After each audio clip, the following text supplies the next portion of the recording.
Nagkakatapatan na mga kapatid ng puwersa, Russia, China, Japan at Amerika mga tol. Pag-usapan natin to, samahan ninyo ako. I'm just a young nigga chillin' on it.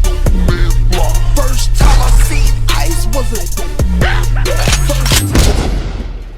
Alright, magandang araw sa inyong lahat mga kapatid. Welcome ulit sa ating bagong video, reaction, review, commentary, opinion, criticism at kung ano-ano pa.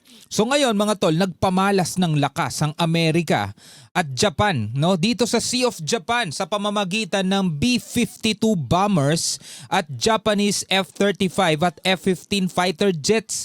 Ito'y isang araw lamang mga kapatid matapos lumipad naman ang bomber ng Russia at ng China sa karagatan o sa malapit dito sa Japan mga kapatid, malapit sa Okinawa.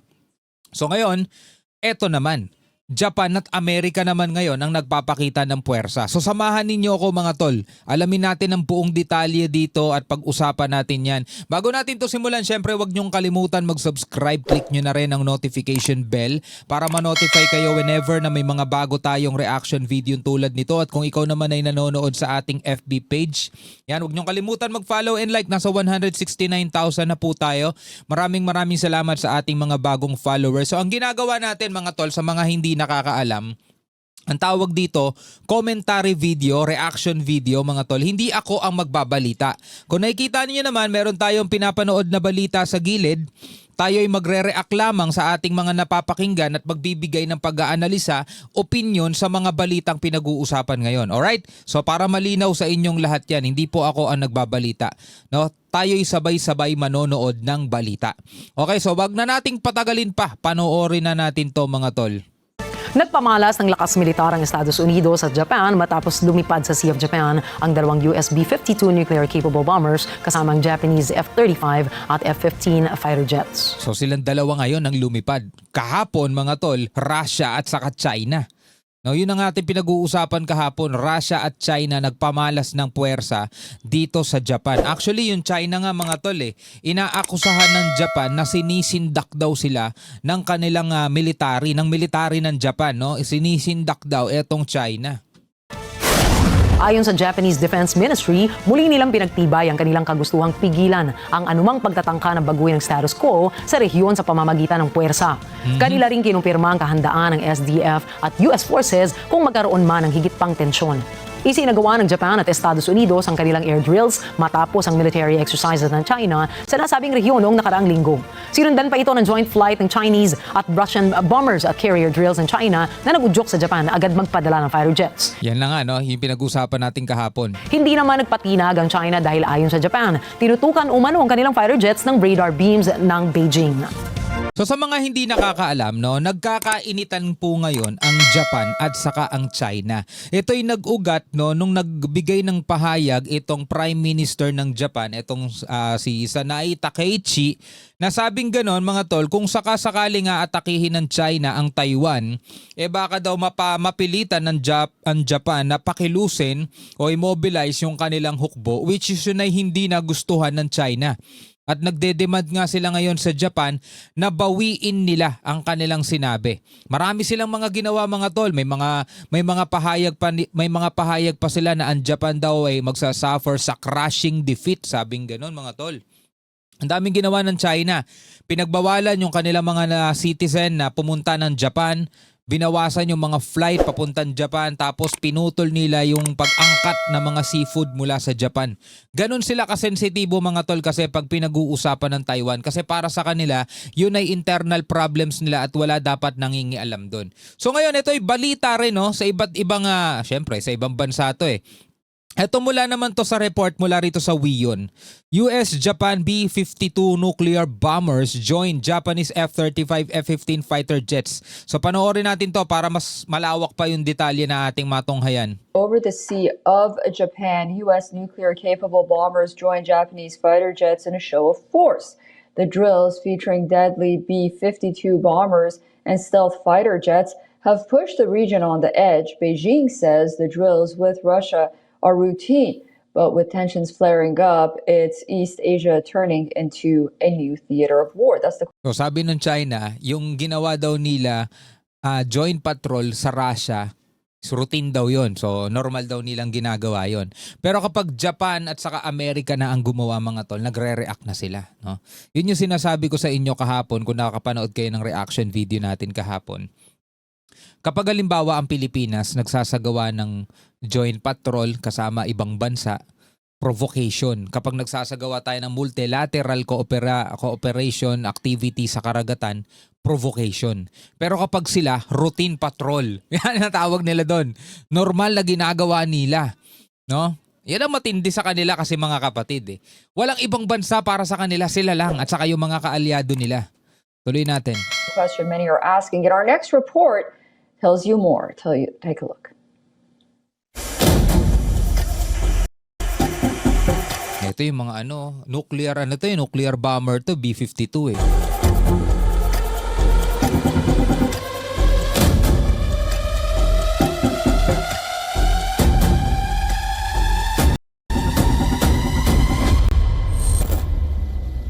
Ito mga tol, hindi basta-basta mga bansa ang involved dito sa pinag-uusapan natin. Superpowers are once again testing waters. Superpowers kung tawagin. This time it's Japan and Taiwan who are caught between China and Russia on one side and the Americans on the other side. Fighter jets, bombers, warships have been deployed amidst rising rhetoric. Less than 24 hours after Russia and China teamed up over Japan's skies, Washington and Tokyo have hit back with a swift show of force. Less than 24 hours mula nung magsama ang Russia at China sa pagpapalipad, yung tinatawag nilang joint patrol, Russian bomber, tapos China's fighter jets mga tol, within 24 hours o less than 24 hours, nag-team up naman ngayon ang bomber naman na ngayon ng US, itong tinatawag na B-52 nuclear bombers at saka mga fighter jets naman ng Japan. Sila naman ngayon ang lumipad dito sa Sea of Japan. Nagpapakitaan sila mga tol ng puwersa. US nuclear-capable bombers flew over the Sea of Japan. They were joined by Japanese fighter jets. An unmistakable response to Beijing and Moscow's joint drills. 2 US B-52 bombers, which can carry nuclear weapons, thundered over the Sea of Japan. Dalawang B-52 pala ang pinalipad ng Amerika. 3 Japanese F-35 stealth fighters and 3 F-15 jets escorted the US bomber. Tapos 6 na fighter jets naman ng Japan, 3 F-35 at 3 F-15. The timing of the joint drills is no coincidence. Just a day before, Russian and Chinese nuclear bombers flew right through Japan's air defense zone. Kita mo, lumipad sila sa Japan Air Defense Zone, dun sila lumipad. And Chinese nuclear bombers flew right through Japan's air defense zone, delivering Tokyo a message it cannot ignore. Delivering Tokyo a message that they cannot ignore. Isang mensahe na hindi pwedeng baliwalain ng Japan mga tol. Biruin mo, dalawang malaking bansa to mga tol. Russia, alam naman natin. Ang Russia mga kapatid, meron silang iba't ibang mga time zone. Diba halimbawa Pilipinas, isa lang time zone natin, diba? Sa lahat, sa buong bansa natin, isa lang ang time zone natin. Etong Russia, sa sobrang laki nila mga tol, nahahati ito sa Asia at saka sa Europe Eastern Europe etong Russia, tas nahahati pa sila, meron din sila sa Asia. Nahahati sila mga tol sa different time zone sa sobrang laki ng bansa nila. Alam naman natin, higanting bansa din tong China. So nagsama sila mga tol, pareho silang lumipad dito sa air defense zone ng Japan. Talagang hindi pwedeng ma-ignore ng Japan yan mga tol. Pero less than 24 hours mga tol para silang rumesback. Siguro sabi ng Amerika, ganon, niliparan kayo. Tara, magpalipad din tayo. O eto, 2 B-52 nuclear bombers ng US, tapos 6 na fighter jets naman ng Japan ang lumipad. Beijing maintains the drills with Russia were routine exercises aimed at maintaining regional peace and stability. It has warned Japan not to jump to conclusions. Sinasabi ng Beijing, huwag kayong mag-isip ng kung ano, huwag kayong magbigay ng conclusion. Etong ginagawa namin ng Russia, sabing gano'n ng Beijing, para ma-maintain yung peace and stability sa rehiyon. Sabing gano'n mga tol Maniniwala ba kayo doon? Bahala kayo, magkomento na lang. 关于中俄联航联合 I would like to emphasize once again that this joint Chinese-Russian aerial strategic patrol is a display which comes under an annual cooperative project plan. This demonstrates both sides' determination and capability to jointly address regional security challenges and maintain regional peace and stability. Para daw ma-maintain ang regional peace and stability, mga tol. Well, wala naman tayong pinapanigan sa mga bansang to, mga tol. Kasi alam nyo naman, ang Amerika, basta-basta na lang din sumusugod yan eh. Etong Russia, mga tol, sinugod nila yung Ukraine. Etong China naman, ang aagaw ng teritoryo, di ba? Pero gusto daw nila ng peace and stability. Etong Japan, mga tol, so far, after ng World War II, wala pa naman silang ginagawang ganun. Etong Amerika, alam naman natin, lagi silang nai-involve sa mga kaguluhan. Pero ang presidente nila, ang laging sinasabi, siya daw ay peacemaker. At lagi nga siyang nagkakaroon ng mga peace deal, lagi siyang nakikipagnegosasyon para matapos na ang labanan, para matapos na ang gera. Diba siya nga yung pilit na umaayos dito sa Ukraine at saka sa Russia war, diba? There is no need for Japan to make a fuss or jump to conclusions. 日方没必要。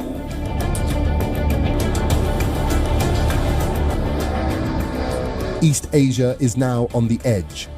What began as a war of words over Taiwan now threatens to blow up into a new theater of war. Yun na nga, no? Nagsimula lang to, mga tol, sa bangayan. Nagsimula lang to sa sagutan. Diba? Nagsimula lang to, mga tol, sa mga patutsyadahan. Ngayon, nagpapakitaan na sila ng puwersa sa puwersa. Russia at saka ng China. Siyempre, gustong-gustong sumali dyan ng North Korea, mga tol. Nanggigigil yun eh. Nanggigigil yun eh. O ngayon, ito naman, nagpapakita ang Japan at saka ang Amerika.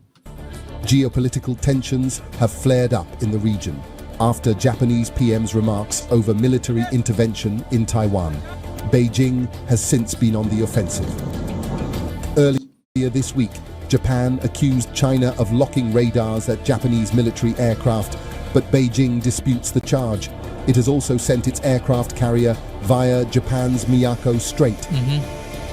Nagpapalitan pa sila ng CCA, sinasabi ng Japan na tinutukan daw sila o nakatutok daw sa kanila, nakalak sa kanila yung radar nitong China. Nakalak daw sa kanila, ibig sabihin nakatalagang target yung aircraft nila. Pero yan ay itinanggi ng Beijing at sinasabing sila nga daw, mga tol, ang hinaharas nitong Japan. As the world's two superpowers lock horns, East Asia is now a tinderbox. A tiny spark or miscalculation can plunge the region into uncharted territory. Bureau report. 'Di ba? Sa isang maling hakbang, sa isang maling galaw at sa isang maling kalkulasyon, mga tol, pwede talagang sumiklab, maging mitya ito ng isang malaking kaguluhan. Kasi mga tol, superpowers to mga pinag-uusapan natin dito. Hindi ito yung tipong maliliit na bansa lang. Ito'y talagang pwedeng pagmulan ng pangbuong mundong sigalot. Pero tulad nga ng sinabi ko kahapon, ewan ko kung maikisali itong Russia kasi meron pa silang problema eh. Problema nila yung Ukraine, problema nila yung Europa, di ba? Problema nila yung NATO. Ngayon, ewan ko kung maikisali sila sa China kung sakasakali. Pero alam naman natin ng China, hindi rin nila gusto gera. Ang gusto nila, makuha yung gusto nila nang hindi na dumadaan pa sa gera. Kaya gumagawa sila ng lahat ng pwede nilang gawin, mga tol, para makuha nila yung kanilang kagustuhan nang hindi sila nasasaktan. Nainggegets ninyo yun. Kasi syempre, kahit sabihin nating superpower sila, mga tol, tatamaan at tatamaan pa rin sila. Hindi naman pwede kasing isa kang boksingero tapos gusto mo puro suntok lang tapos ikaw hindi ka tatamaan. Tatamaan at tatamaan ka pa rin. Which is yun ay parang iniiwasan nilang mangyari. Kaya hanggat maaari, ayaw rin nilang pumasok, mga tol, sa gera. Diba? Okay, mga kapatid, bilang mga Pilipino, ano ang inyong masasabi dito sa mga tagisan ng puwersa nitong mga malalaking bansang to? Comment na lamang kayo sa ibaba. Hanggang sa muli, ako nga pala si Shobaldi. Peace out.